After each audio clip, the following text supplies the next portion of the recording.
Most Muslims know that the Quran affirms the initial inspiration of the Torah and the Gospel, the scriptures of Jews and Christians. They believe this based on passages of the Quran, such as Surah 3, verses 3 to 4. He, Allah, has revealed to you the book with truth, verifying that which is before it, and He revealed the Torah and the Gospel aforetime, a guidance for mankind, and He revealed the criterion. So Allah gave the Torah and the Gospel as a guidance for mankind.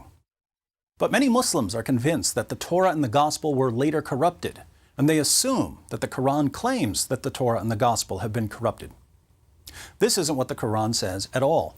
In fact, the Quran declares that 7th century Jews and Christians were still reading the Torah and the Gospel as the Quran was being revealed. In Surah 7, verse 157, Allah says, "Those who follow the messenger, the unlettered prophet, whom they find written down with them in the Torah and the Gospel, it is they who will prosper." How can we find Muhammad mentioned in the Torah and the Gospel if we don't have the Torah and the Gospel? Is the Quran only saying that there are parts about Muhammad that are reliable, even though other parts have been corrupted? How would we know that the parts about Muhammad weren't among the corrupted parts? What's the point of appealing to a book to validate your prophet if you're simultaneously claiming that the book you're appealing to has been corrupted? Contrary to charges of corruption, the Quran asserts that no one can change Allah's words. Surah 6, verses 114 to 115. "Shall I then seek a judge other than Allah? And He it is who has revealed to you the book made plain. And those to whom we have given the book know that it is revealed by your Lord with truth.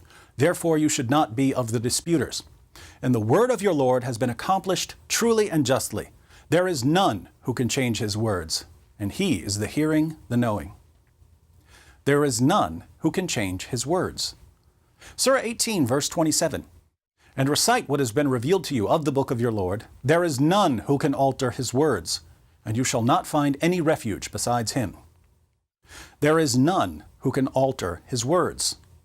Who can corrupt Allah's words? Can Jews? No. Can Christians? No. Can the Apostle Paul? No one. At this point, my Muslim friends usually say, well, these verses are only claiming that no one can change the Quran. But these verses don't say that no one can change the Quran. They say that no one can change Allah's words. And as we've seen, the Torah and the Gospel are, according to the Quran, Allah's words. But the Quran goes even further than defending the inspiration and preservation of the Torah and the Gospel. The Quran insists that these texts are still authoritative. In Surah 5, verse 43, some Jews come to Muhammad to settle a dispute. Allah responds, "Why do they come to you for judgment, O Muhammad, when they have the Torah before them, wherein is the judgment of Allah? Yet they turn back after that, and these are not the believers." According to the Quran, do Jews need the Quran? No, because they have the Torah. According to Muslims today, do Jews need the Quran? Yes, because the Torah has been corrupted. See the difference between what Muslims believe and what the Quran says? What about Christians? Just a few verses after Allah tells Jews that they don't need Muhammad, Allah commands Christians in Surah 5, verse 47, "Let the people of the gospel judge by what Allah hath revealed therein. If any do fail to judge by the light of what Allah hath revealed, they are no better than those who rebel." According to the Quran, should Christians judge by the gospel? Absolutely. We're rebels against Allah if we don't. According to Muslims today, should Christians judge by the gospel? Of course not. The gospel's been corrupted. Again, do you see the difference between what the Quran says and what Muslims believe? If the Torah and the gospel have been corrupted, Jews and Christians have nowhere else to turn. Because in Surah 5, verse 68, Allah tells Muhammad to say, "O people of the book, you have no ground to stand upon unless you stand fast by the Torah, the gospel, and all the revelation that has come to you from your Lord." Interestingly, the Torah and the Gospel were authoritative even for Muhammad.